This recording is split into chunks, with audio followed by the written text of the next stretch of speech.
বসন্ত এসে গেছে, সরস্বতী পুজোও চলে গেল। চারিদিকে কত রং বেরঙের পলাশ। গাছে তো আছেই, ফেসবুকেও প্রচুর পলাশ।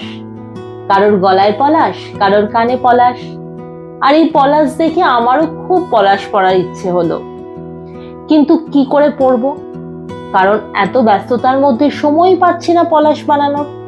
আবার দোলও চলে আসছে, আর এর মধ্যেই একটা হঠাৎ করে বসন্ত উৎসবের ইনভিটেশন পেয়ে গেলাম। এবার তো পলাশ বানাতেই হবে।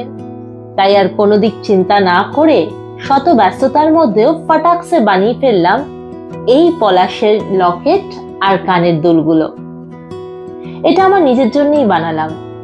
খুব তাড়াতাড়ি বানিয়েছি, মাত্র কয়েক ঘন্টার মধ্যেই বানিয়েছি বলতে গেলে। কেমন হয়েছে অবশ্যই কমেন্টে জানাবেন।